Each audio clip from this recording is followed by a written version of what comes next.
এই জন্য আখেরাতের জন্য আমাদের দরকার প্রতিযোগিতা আরম্ভ করা। খেতামুহু মিসকুন, আল্লাহ তাআলা বলেন এমন একটা মেশকো আম্বর দিয়ে এই বোতলগুলো আটকানো আছে।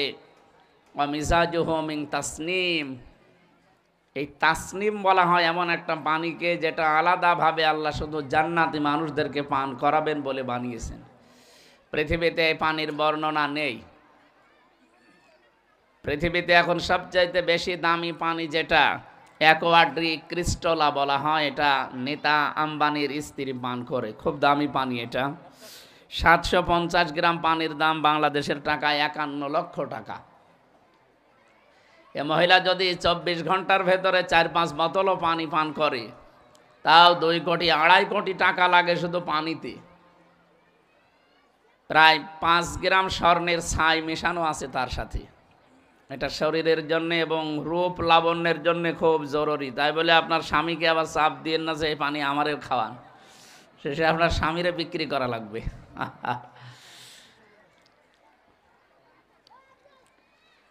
মুকেশ আম্বানি পুরা ইন্ডিয়ার ভেতরে ধনীর তালিকায় আছে। তো তার স্বামী আর আপনার স্বামী তো আর এক না। আপনার স্বামীকে তো জবাই করে চিরে ফেললেও 5 টাকা হবে না, আর তার স্বামী এই পৃথিবীতে নাম করা ধনীর তালিকায় সে একজন।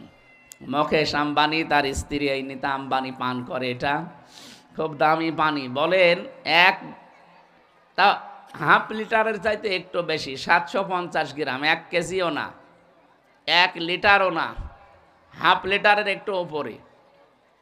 এই পানি যদি 51 লক্ষ টাকা নেয়, অ্যাকোয়াড্রি ক্রিস্টলা এই পানির নাম। পৃথিবীতে এখন সবচাইতে দামি পানি এইটা। আল্লাহ বলে মিং তাসনিম, এইটার চাইতেও দামি। মিং তাসনিম যেটা আমি বানিয়েছি, এটা যদি তামাম পৃথিবীর সব কিছু বিক্রি করা হয়, এর 1 গ্লাস পানির দামও হবে না। আইনা ইয়াশরাবু বিহাল মুকাররাবুন, এটা পান করা হবে ওই মানুষকে যে মানুষগুলো আল্লাহর নিকটবর্তী বান্দা। এই জন্য আল্লাহর নিকটে যাওয়া যায় কি করে, সেই কাজ দুনিয়ার এই ছোট্ট জীবনে আমাদের যদি বুদ্ধিমান হয়ে থাকি আমাদের করা দরকার। না, আমরা যারা এসেছি আমরা সম্মানিত মা বোনদেরকে সম্মান মর্যাদা জানাচ্ছি, ধন্যবাদ দিচ্ছি। আপনারা পরিবারে একটা অসুস্থ, বিশেষ করে দুনিয়ার দিক থেকে যারা অসুস্থ, যাদের কলব অন্তর মারা গেছে, এরকম স্বামীকেও আপনারা সুস্থ করে তুলতে পারেন। সেদিন এক মাওলানা বলছিল তার এক মামা সম্পর্কে কোনো কাজ নেই, কাম নেই, শুধু ভব ঘুরে ঘুরে বেড়ায় আর জুয়া খেলে। এরকম একটা স্বামী খালি পকেটে বাজারে গেছে। কিছুক্ষণ পরে বাজার থেকে ঘুরে এসেছে 4 ব্যাগ বাজার নিয়ে। উনি ডাক দিয়ে বলছে, দেখেন আপনি আজকে খালি হাতে বাজারে গেলেন, টাকা পেলেন কোথায়? যা বাজার নিয়ে এসেছেন এটা তো কমপক্ষে 7-8 হাজার টাকার বাজার হবে। উনি বলছে, আমি জোয়া খেলে 10,000 টাকা জিতেছিলাম, ওই টাকা দিয়ে বাজার করেছি। স্ত্রী বলছে, না, আপনি এই বাজার নিয়ে ঘরে ঢুকতে পারবেন না, ওখানে দাঁড়ান। কারণ এই খাবার আমি এখন রান্না করলে 2 জন তৃপ্তি সহকারে যদি খাই, এরপরে যে সন্তান আমাদের পেটে আসবে, ওই সন্তানটা জন্মগতভাবে হারামখোর হবে। সম্মানিত মা বোন যারা এসেছেন, আপনি লক্ষ্য করেন কি বললেন এই মহিলা, এই বিদেশী এই নেককার মহিলা, একটা স্বামী তার জুয়া খেলা, এরকম একটা স্বামী পেয়েছে কপালে। একে ভালো করার জন্য ওই দিন তিনি শক্ত হলেন না, আপনাকে আমি ঘরে ঢুকতে দেব না, কারণ আপনার এই খাবার খেয়ে আমার পেটে 10 মাস 10 দিন একটা সন্তান বহন করা লাগবে। এটা তো হারামখোর হবে জন্মগতভাবে। একটা হারামখোর মানুষকে আমি জন্মগতভাবে 10 মাস 10 দিন পেটে রাখতে আমি রাজি না। আপনি যদি খাবার সেই রকম নিয়ে আসতে পারেন যেটা হালাল এবং জায়েজ, তাহলে আপনার সন্তান আমি পেটে নিতে রাজি আছি। উনি বলছে, আমার মনের ভেতরে ধাক্কা লেগে গেল, আমার হৃদয় একটা দাগ কেটেছে। তাই তো আমি খারাপ হই, কিন্তু আমার ছেলে মেয়ে যেন খারাপ না হয়, প্রতিটি বাবা এইটাই চায়।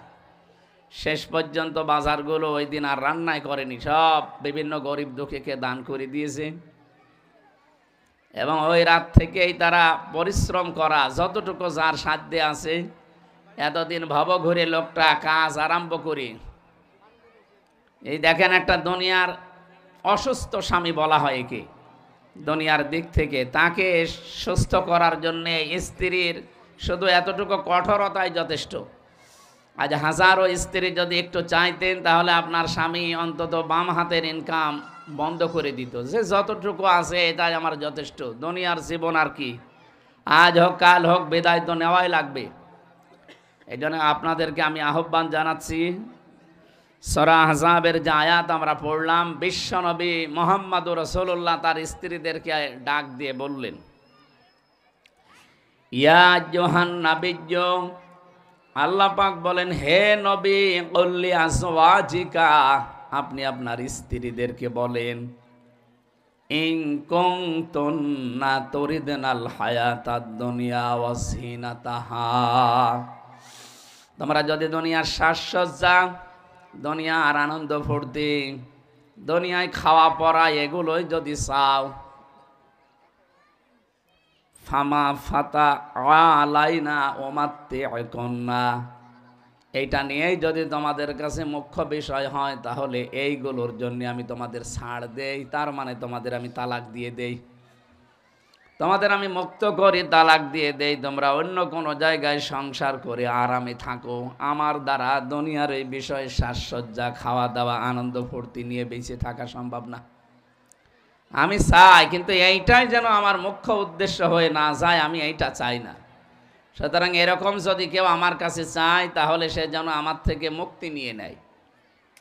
আওসাররিহকুন্না সারাহান জামিলা, যদি পৃথিবীর সৌন্দর্য তোমাদের কাছে ভালো লেগে থাকে, আমি যে আখেরাতের জান্নাতের ঘরের সংবাদ জানি, এটা তোমরা কি এখনো পর্যন্ত কেউ জানো না? আল্লাহ এমনভাবে জান্নাতটা বানিয়েছে যার কথা কোনো কানে শোনে নাই, কোনো চোখে দেখে নাই, কোনো মানুষের হৃদয়ে কোনো দিনের কল্পনাও উদয় হয় নাই। সুবহানাল্লাহ। সম্মানিতা মা বোনেরা, নবী নিজে তার স্ত্রীদেরকে যদি এ কথা বলতে পারেন, আমরা যারা উম্মত আছি আমাদেরকে কত অ্যাক্টিভ হওয়া লাগবে কথাটা মেনে নেওয়ার জন্যে। এই জন্য আহ্বান জানাচ্ছি, স্বামীর যতটুকু বৈধ ইনকাম আছে ওইটার উপরে যদি নিজের চাহিদাকে আপনি নিয়ন্ত্রণ করতে পারেন, আপনার প্রতি আল্লাহর আরশ খুশি হয়ে যাবে। বাংলাদেশের সর্বশ্রেষ্ঠ ধনী যে ছিল এই যে দরবেশ, এখন জেলখানায় আছে, তার যে উপায় ছিল বৈধ হোক অবৈধ হোক, এই অবৈধ ইনকামের কারণে তার স্ত্রীর যে চাহিদা, এখন যদি আপনি বলেন যে আমারও ওই রকম লাগবে না, আপনার স্ত্রী, আপনি স্ত্রী হিসাবে আপনার স্বামী যতটুকু উপায় করে, যতটুকু ইনকাম করে, যদি জায়েজ পন্থায় সে থাকে, তাকে আপনি আরো সাহায্য করবেন, ধন্যবাদ জানাবেন, শুকরিয়া জানাবেন, আর বলবেন, স্বামী আমার, যতটুকু আল্লাহ যা দিয়েছে এই ইনকামের ভেতরে আমি আমার চাহিদাকে নিয়ন্ত্রণ করে রাখবো। আপনি জান্নাতে যাওয়ার একটা সার্টিফিকেট পেয়ে গেলেন। সুবহানাল্লাহ। এই জন্য আশা করব আপনারা আপনাদের স্বামীকে কন্ট্রোল করার জন্যে শুধু দুনিয়ার এই বিষয়টাতে একটু ছাড় দেওয়ার মন মানসিকতা তৈরি করেন, যে যেখানে আছেন ওই জায়গা থেকে আখেরাত যেটা আমার আল্লাহ অবশ্যই তৈরি করে দেবে, যদি মেয়েদের ভেতরে 4টা গুণ পাওয়া যায়। 1 নাম্বার, ইদা নাজারা আনহা সাররাতুহু, স্বামী যখন আপনার দিকে তাকাবে, স্বামীকে আপনি আনন্দ দেবেন। বাইরে থেকে কর্মজীবন শেষ করে একটা স্বামী যখন বাইরে থেকে আসে, স্ত্রীর সবচাইতে বড় দায়িত্ব হয়ে পড়ে সংসারের যত কাজ থাক, যত গুরুত্বপূর্ণ বিষয় আপনার হাতে থাক, সব মাইনাস করে স্বামীর সামনে যাওয়া। আজ হাজারো স্ত্রীর ভেতরে এই গুণটা পাওয়া যায় না। এই কারণে বহু পুরুষ মানুষ এরা খাপা ঘোড়ার মতো, এ কারণে অন্য জায়গায় দেখা যাচ্ছে পরকীয়া প্রেমে লিপ্ত হয়। নাউজুবিল্লাহি মিন যালিক। সম্মানিত মা বোনেরা, মনে আসতে পারে এ আবার কি, এতটুকুর জন্যও লাইন করবে? মানুষের ভেতরে আল্লাহ যে চাহিদাগুলো দিয়েছে তার ভেতরে এটা অন্যতম। যুজ্জিনা লিন-নাসি হুব্বুশ শাহাওয়াতি মিনান নিসা, পৃথিবীতে আল্লাহ আকর্ষণ তৈরি করে দিয়েছে এই পৃথিবীর যত সম্পদ আছে তার ভেতরে 1 নম্বরে নারীর প্রতি। এই জন্য আপনারা পারেন, সব কিছু আপনাকে আল্লাহ ওই সম্পদগুলো দিয়েছেন। আমি আশা করব এখন থেকে আমাদের এই ছোট্ট জীবন এবং এই ছোট্ট ঘরটা আনন্দ দিয়ে যেন ভরা থাকে। নবীজির দিকে তাকান তো, তার ঘরের ভেতরে এরকম দামি দামি পোশাক আশাক, খাট, পালঙ্ক এগুলো ছিল না, তো ভালোবাসা দিয়ে ঘরটা পরিপূর্ণ ছিল। এই কারণে আল্লাহ পুরা ছোট্ট ঘরটাকে একটা মিনি জান্নাত বানিয়ে দিয়েছিলেন। দ্বিতীয় নম্বরে ওয়াইদা গাবা আনহা হাফিজাতুহু, তিরমিজি শরীফের হাদিস এটা। বিশ্ব নবী বলেন, যখন স্বামী বাইরে চলে যাবে, নেককার যারা জান্নাতের দরজা যে স্ত্রীগুলোর জন্য খোলা রাখবে আল্লাহ, তাদের দ্বিতীয় গুণ হচ্ছে স্বামী বাইরে গেলেই নিজের সম্পদ, বিশেষ করে নিজের শরীরকে, নিজের ইজ্জত, সম্ভ্রম, স্বামীর সন্তান আর স্বামীর সম্পদকে সে যেন হেফাজত করে রাখে। একজন গল্প করছিলেন যে আমি আজকে 20টা বছর বিবাহ করেছি, এই 20 বছরের ভেতরে আমার স্ত্রীর সাথে কোনোদিন কথা কাটাকাটি হয়নি, ঠোকামুখিও হয়নি, উচ্চ বাচ্চ স্বরে কথাবার্তারাও হয়নি। যে এভাবে আপনি জীবনটা কাটালেন কি করে?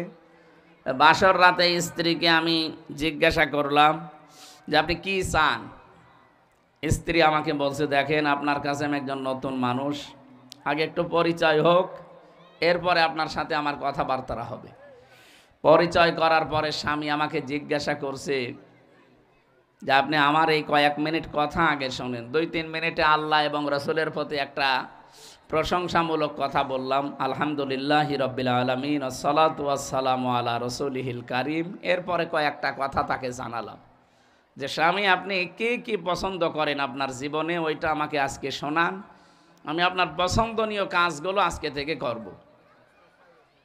এই যে স্বামী স্ত্রীর ভেতরে গন্ডগোল হয় না, মারামারি, কথা কাটাকাটি, উচ্চ বাচ্চ, রাগারাগি কেন হয় না? এই প্রথম দিন থেকে ঔষধ দিয়েছে স্ত্রী যে আপনি যা যা পছন্দ করেন এটা আমাকে বলেন। 2 নম্বরে, আমার বাড়িতে আপনার বাড়ির আশপাশের কারা আসলে আপনি পছন্দ করেন আর কারা আসলে আপনি রাগ করেন, এইটা আমাকে আগে জানান। স্ত্রীকে স্বামী তখন আল্লাহর প্রশংসা, রসুলের দরুদ পড়ার পরে বলছে, দেখেন আপনি যদি এই কথাগুলো যা বললেন এটা যদি আপনি মেনে চলতে পারেন তাহলে আপনি ভাগ্যবতী। 1 নম্বরে, আমি এই জিনিসগুলো পছন্দ করি, তার ভেতরে অন্যতম আমি চাই যে বেশি সময় আপনি বাবার বাড়ি যেয়ে থাকেন, এটা আমি পছন্দ করি না। অনেক স্বামী হয়তো মুখে ফুটে বলতে পারে না, স্ত্রী দেখা যায় যে বছরের পর বছর, মাসের পরে মাস বাবার বাড়িতে পড়ে আছে। হয়তো তার মা বাবা এবং তার ভাই বোন তার বাড়ি এই সমস্ত দেখার কারণে তাকে মুখ ফুটে কিছু বলতে পারছে না। এটা কিন্তু স্বামীর কাছে অসহ্য একটা বিষয়। সম্মানিতা মা বোনেরা, যেহেতু স্বামী স্ত্রীর সম্পর্ক শুধু দুনিয়ায় শেষ না, এটা কিয়ামতের পরেও শেষ হবে না। আমি আবার বলছি, ফাইদা নুফিখা ফিস সূরি ফালা আনসাবা বাইনাহুম, সিংগায় ফুৎকার দেওয়ার পরে যত রকমের সম্পর্ক আছে সব সম্পর্ক কাট হয়ে যাবে, শুধু স্বামী স্ত্রীর সম্পর্কটা শেষ হবে না, এটা কিয়ামতের পরেও থাকবে। আপনারা দুইজনে যদি জান্নাতি হয়ে থাকেন, কিয়ামতে আপনি জান্নাতের নেত্রী হবেন, 70,000 হুর হবে আপনার খাদেমা। সুবহানাল্লাহ।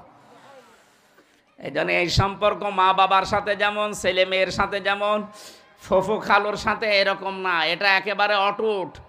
আমরা চাই যে যার সাথে আল্লাহ জোড়া তৈরি করে দিয়েছেন, কিয়ামত না কিয়ামতের পরও যেন এটা টিকে থাকে। এটা খুব গুরুত্বপূর্ণ এবং গভীর বিষয়। এই জন্য ও যদি চায় যে আপনি বাবার বাড়ি বেশি দিন পড়ে থাকলে তার কষ্ট হয়, সে বলতে পারছে না, আপনি যাবেন না।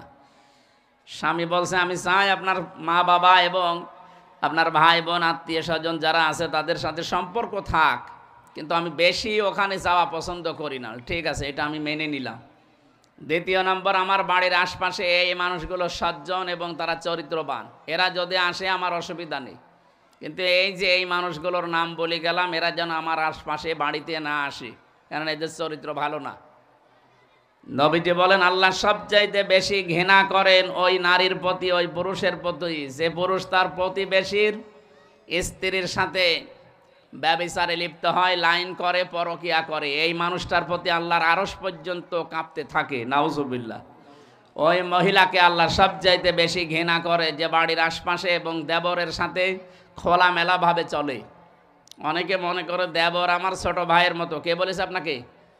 বিশ্বনবী জানিয়েছেন দেবর হচ্ছে স্ত্রীর যারা ভাবি আছে তাদের জন্য এটা একেবারে মরণের মতো। মরণ দেখলে মানুষ যেমন ভয় পায়, দেবর দেখলে যেন এরকম ভয় পায়। অথচ আজ এটা ছোট ভাই মনে করে শেষে দেবরের সাথে অনেকে চলে যায়। সুবহানাল্লাহ, নাউজুবিল্লাহ। আল্লাহ আমাদেরকে যেন এই পাপ থেকে হেফাজত করেন। আল্লাহর কাছে আপনি ঘৃণিত হয়ে যাচ্ছেন, নিকৃষ্ট হয়ে যাচ্ছেন, আর কিয়ামতে আপনার এই আকৃতি আর থাকবে না। যত সুন্দর করে ফ্রেশ ওয়াশ বা বিভিন্ন জিনিস আপনারা দেন, যা একটা কিছু দিয়ে আকৃতি ঠিক রাখা যাবে না যদি আপনার চরিত্র স্বামী বাড়ি থেকে চলে গেলেই খারাপ হয়ে যায়। স্বামী বাড়ি আসলে মনে হয় ফেরেশতা হয়ে গেছে, বাইরে চলে গেলে ওর চরিত্রটা আবার প্রকাশ পায়। এত খারাপ, এত নিকৃষ্ট, যাদেরকে স্বামী পছন্দ করে না তাদেরকে ও ঘরে নিয়ে আসে, তাদের সাথে মোবাইলে গল্প করে।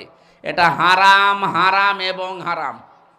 এটার কারণে আজ হাজার হাজার পরিবার, এটা তো শহর এলাকা, রাজধানীর বুকে আছেন হাজার হাজার পরিবার। আমি অনেকের খোঁজ খবর জানি, বড় বড় মানুষের সাথে আমি মিশেছি। বাংলাদেশে যারা 10 জন ধনী তার 5 জনের সাথে আমার মিল আছে। এদের সাথে আমি মিশে দেখেছি এই মানুষগুলোর পরিবারে শান্তির কি অবস্থা। এদের টাকা পয়সা, অর্থ সম্পদ, বাড়ি গাড়ি, মিল ফ্যাক্টরির অভাব নেই। এদের এক একজনের মিল ফ্যাক্টরি কত আছে, কত কর্মচারী আপনি গুনেও শেষ করতে পারবেন না, কিন্তু শান্তি নেই বাড়িতে। এই কারণে নেই, কারণ স্বামী বাইরে গেলে তখন স্ত্রীগুলো এই আমলটা আর করে না। নবীজি বলেন ওয়াইদা গাবা আনহা হাফিজাতুহু, স্বামী বাইরে গেলে নিজেকে কন্ট্রোলে রাখা লাগবে, এটা নেককার স্ত্রীর গুণাগুণ। অথচ ও দিন পায়, মোবাইলে হোক আর বাইরের মানুষ নিয়ে এসে হোক উল্টাপাল্টা কাজে লিপ্ত হয়। আল্লাহ হেফাজত করুন, আমিন। অতঈনু আলা দীনি যাওজাতিহা, বিশ্বনবী বলেন জান্নাতের 8টা দরজা তো ওই মহিলার জন্য আল্লাহ খোলা রেখে দিয়েছে, যে মহিলা তার স্বামীকে দিনের ওপরে চলার জন্য সাহায্য করে। স্বামী যদি দিনের কাজে, মানবতার সেবায়, ইসলাম প্রচারে বা এরকম কোনো কাজে যদি বাইরে যায়, স্ত্রী স্বামীকে তো উদ্বুদ্ধ করে এবং তাকে সময় দেয়, ছাড় দেয়, আর নিজে ধৈর্য ধারণ করে স্বামীর এই কাজ কারবারের প্রতি। আজ হাজারো পরিবারে এইটা নেই। আরও স্বামীকে কন্ট্রোল করার জন্যে, আটক করে রাখার জন্যে নিজে তো সময় দেয়ই না, ওদেরকেও যেন সময় দেওয়া না হয়। না, আপনি খাদিজাতুল কুবরা রাদিয়াল্লাহু তাআলা আনহার সাথে জান্নাতে যেতে চান, এ মহিলাকে আল্লাহ নিজে সালাম দিয়েছেন, অথচ এ মহিলা জীবনে নামাজ পড়েনি, রোজা রাখেনি, হজও করেনি। কারণ এইগুলোর বিধান নাজিল হয়েছে সব তার মরে যাওয়ার পরে। মা বোনেরা যারা এসেছেন খেয়াল করেন, খাদিজাতুল কুবরা জীবনে 1 ওয়াক্ত নামাজ পড়ার পায়নি, কারণ নামাজ ওই সময় আল্লাহ ফরজ করেনি। উনি মারা যাওয়ার পরে নামাজ, 2 বছর পরে নামাজ ফরজ হয়েছে, রোজা ফরজ হয়েছে, হজ ফরজ হয়েছে উনি ইন্তেকালের 8 বছর পর। তো তাহলে বলেন, সে নামাজ পড়লো না, রোজা রাখলো না, হজও করে না জীবনে, অথচ তার বাড়ি মক্কাতেই, কবরও মক্কায়।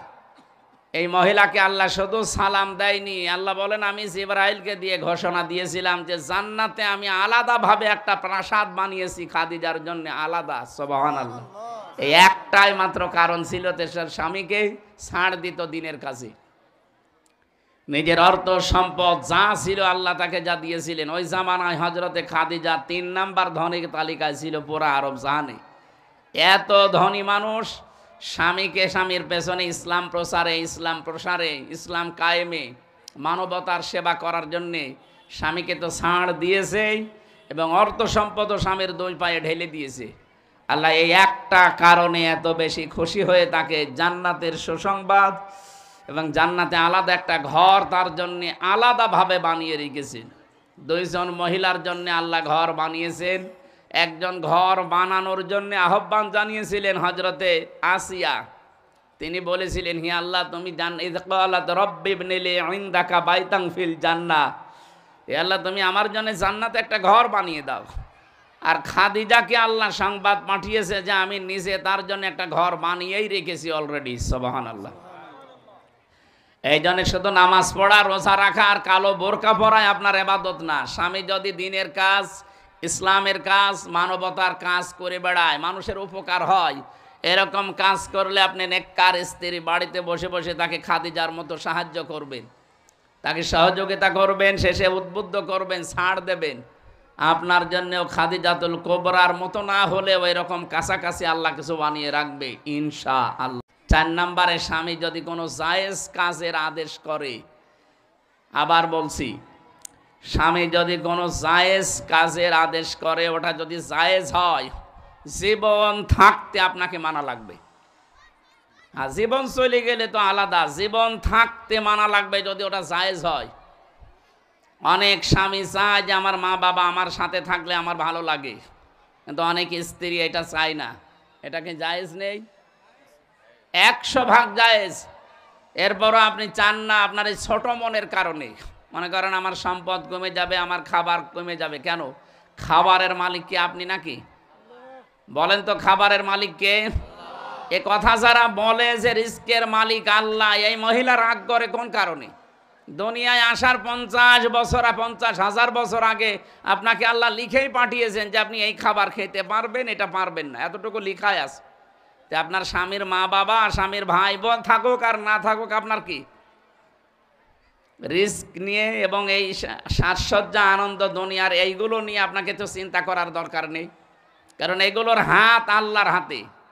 এগুলোর সব কিছুর মালিক কার হাতে? এক লোক গরু বাজারে নিয়ে গিয়েছিল, গরু বাজারে নিয়ে বিক্রি না করে ফেরত আসতেছে। আর রাস্তায় ডাকাত দলের সাথে দেখা, ডাকাতরা বলছে, চাচা এই গরু ফেরত নিয়ে আসলেন কেন? বলছে, বাবাজি দাম হয়নি, এই জন্যে ফেরত নিয়ে আসলাম, আবার অন্য হাটে বিক্রি করব। ডাকাতরা ওর পিঠের ওপরে বাড়ি দিয়ে বলছে, বেটা দাম হোক না হোক তুই বিক্রি করবি, টাকা তো আমরা নেব, তোর সমস্যা কি? তুই গরু বিক্রি করার দরকার, বিক্রি করে দিবি, টাকা তো তুই বাড়ি নিয়ে যেতে পারবি না, টাকা নেওয়ার জন্য তো আমরা রাস্তায় বসে আছি। তা আপনি দুনিয়ায় কি খাবেন না খাবেন, কতটুকু শান্তি আরামে থাকবেন, এটা তো আপনি লিখায় আছে।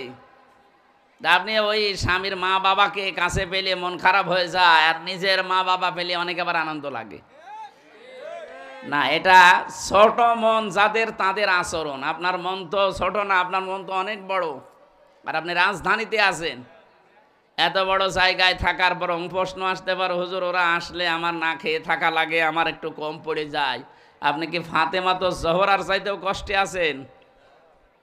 নবীজির মেয়ে 3 দিন পর্যন্ত চুলায় আগুন জ্বলেনি, এরপর ওর স্বামীর প্রতি তার কোনো অভিযোগ ছিল না। আর আপনার 3 দিন না, 3 বেলা খাবার যদি না হয়ে যায়, উল্টাপাল্টা ধারণা করেন স্বামীর প্রতি। সম্মানিতা মা বোনেরা, আমি চাই জান্নাতে খাদিজার মতো আপনাদেরকে আল্লাহ ওয়েলকাম এবং স্বাগতম দিয়ে প্রবেশ করান, কিন্তু তার মতো আচরণ করা লাগবে। এই জন্য 4 নাম্বার এইটা, স্বামী যেটা জায়েজ আদেশ করে, যদি পছন্দ করে যে হ্যাঁ এটা আমার ভালো লাগে, স্বামীর মন খুশি করার জন্য জায়েজ পন্থার ভেতরে থেকে দুনিয়ার সব কিছু করা আপনার জন্য জায়েজ আছে, এবং এটা তার জন্য আপনার হক। এই হক আজ পরিবারে, বহু পরিবারে আদায় হচ্ছে না, আমরা জানি এবং শুনছি বিভিন্ন জায়গায়। এই যে এই মহিলাটা বাসর ঘরে স্বামীকে ডাক দিয়ে বলেছিলেন, স্বামী বাইরে থেকে আপনি এই মানুষগুলোকে পছন্দ করেন না আমার বাড়িতে আসতে, আমি গ্যারান্টি দিচ্ছি এদেরকে আমি আসতে দেব না। স্বামী বলেন, এই কথার উপরে যদি টিকে থাকতে পারো, এর উত্তম যে পুরস্কার আল্লাহ তোমাকে দান করবে। ঠিক 20 বছর স্বামী স্ত্রীর ভেতরে ঠোকামুখিও হয়নি, শুধু এই কথাগুলো মেনে নেওয়ার কারণে। আজ আমাদের পরিবারে ঠোকামুখি হয় এই ছোটোখাটো বিষয় নিয়ে। আল্লাহ আমি সহ যারা এসেছি প্রত্যেককে এগুলো মেনে চলার যেন তৌফিক দেন। যারা আজ 3 দিন কথাবার্তা বন্ধ করে থাকেন দুনিয়ার কোনো বিষয় নিয়ে মারামারি ঝগড়াঝাটি করে, আপনি যদি নামাজও পড়েন, রোজাও রাখেন, এরপরে যদি মারা যান, 3 দিনের ভেতরে আপনি বেঈমান হয়ে মরবেন, ঈমান পাবেন না। অথচ কত হাজারো মহিলা 3 দিন না 3 মাসও কথা বলে না স্বামীর সাথে। কি বিষয়? একটা শাড়ির দাম কম হয়েছে এই কারণে, নাউজুবিল্লাহ। আমি জানি ঢাকাতে যারা দাঁড়িয়ে রাজধানীতে এদের মন তো ব্রড মাইন্ডেড, ন্যারো মাইন্ডেড না, এরা বড় মনের মানুষ, তো এদের মনে হয় গন্ডগোল নেই। এটা গ্রাম অঞ্চলে আছে। সম্মানিত মা বোন, আমাদের আসল টার্গেট যেহেতু আখেরাত, আল্লাহ তাআলা বলেন ওয়াইন কুনতুন্না তুরিদুনাল্লাহ ওয়া রাসূলাহু ওয়াদ-দারাল আখিরাতা। নবীজি বললেন তোমরা যদি চাও আল্লাহ এবং রাসূল এবং আখিরাতের ঘর যদি তোমরা তৈরি করতে চাও, ফাইন্নাল্লাহা আ'আদ্দা লিল মুহসিনাতি মিনকুন্না আজরান আযীমা। একজন আজানের জবাব দিয়ে দেন, একজন জবাব দিয়ে দেন, হয়ে যাবে। এজন্য মুহসিনা নারী যারা, নেককার মহিলা যারা, সবাই তো আর নেককার না। নেককার হওয়ার জন্য যে গুণগুলো বলছিলাম, এটা নেককার হওয়ার প্রথম ধাপ। স্বামী বাইরে থেকে আসলে তাকে আনন্দিত খুশি করা লাগবে, ব্যবহার আচার দিয়ে, কথাবার্তা দিয়ে। ও বাইরে গেলে নিজেকে হেফাজতে রাখা লাগবে। 3 নম্বরে স্বামী দ্বীনের কাজে, ইসলামের কাজে, মানবতার কাজে গেলে আপনি আরও তার উদ্বুদ্ধ করবেন, ছাড় দেবেন যেভাবেই হোক। 4 নম্বরে স্বামী যদি জায়েজ কোনো আদেশ করে যেটা ও পছন্দ লাগে, এইটা আপনার জীবন থাকতে মাইনে নেওয়া লাগবে। আল্লাহ 4টা কাজ যারা করবে তারা প্রথম ধাপে উঠবে। জান্নাতের 8টা দরজা আল্লাহ খুলে রাখবে, কিন্তু প্রবেশ করতে দেবে না। প্রবেশ করার জন্য আবার নামাজ লাগবে, কারণ এটা চাবি হচ্ছে নামাজ। মিফতাহুল জান্নাতি সালাহ। এজন্য প্রথম ধাপে পাশ করার পরে যদি জান্নাতে যাওয়ার আপনার উপযুক্ততা আসে, নামাজের দ্বারাই আসা লাগবে। এজন্য যারা নামাজ পড়েন না, 5 ওয়াক্ত নামাজ মাস্ট বি পড়া লাগবে। যদি শরীয়তের যে বাধ্যবাধকতা আছে এইটা বাদ দিয়ে 3 দিন, 5 দিন, 7 দিন, 10 দিন শরীর অসুস্থ থাকে, এটার পরে যেই 20 দিন, 22 দিন, 25 দিন, 27 দিন আপনি সুস্থ আছেন, মাস্ট বি আপনাকে নামাজ পড়া লাগবে। সাংসারিক কাজে বা অন্য কাজে যদি নামাজ পড়তে নাও পারেন, অন্তত ফরজ নামাজটা পড়ে নেবেন। না, খুব ডিস্টার্ব হয়ে যাচ্ছে। আমি মনে হয় শেষ করতে পারলাম না, আজকের মতো শেষ করে দিলাম। আগামীতে আপনারা মেয়েদের জন্য আলাদা ব্যবস্থা করেছিলাম, তো জানতামই না। সম্মানিত মা বোনেরা, যতটুকু বললাম আল্লাহ আমাদেরকে আমল করার তৌফিক দিন, আমিন। আজানের সময় একটা দোয়া কবুল হয়, এই জন্য আমরা আজানের এই শুরুতেই দোয়া আদায় করছি, আল্লাহুম্মা আমিন। লা হাওলা ওয়ালা কুওয়াতা ইল্লা বিল্লাহিল আলিয়্যিল আযীম। আল্লাহ যতটুকুই বলেছি এতটুকুই এদের জীবনে আমল করার তৌফিক দাও। আজানের সময় দোয়া কবুল হওয়ার গ্যারান্টি আছে। আমরা আজানের সময় হাত তুলেছি, আল্লাহ মেহেরবানি করে সূরা আহজাবের 29-30 নাম্বার আয়াত আমাদের জীবনে সেট করে দাও। আল্লাহুম্মা রাব্বির হামহুমা কামা রব্বায়ানি সাগীরা। আখিরাতের জীবন আমাদের কাছে বিশাল এবং স্থায়ী, ওই জীবনের জন্য দুনিয়ায় কাজ করার তৌফিক আমাদের দান করো। আমরা অনেকে অসুস্থ আছি, আমাদের শেফায়ে কামেলা আজেলা নসিব করে দাও। আইলাই আসলিয়া এলাকায় যত মেয়েরা এখানে শুনতে এসেছে কোরআনের কথাগুলো, আল্লাহ তুমি তাদেরকে খাদিজাতুল কুবরার মতো বানিয়ে দাও। রব্বুল আলামিন, স্বামী সংসারে অনেকের অশান্তি আছে, মেহেরবানি করে শান্তি দাও। অনেক পরিবারে অভাব আছে, আল্লাহ মেহেরবানি করে অভাব দূর করে স্বভাব ভালো বানিয়ে দাও।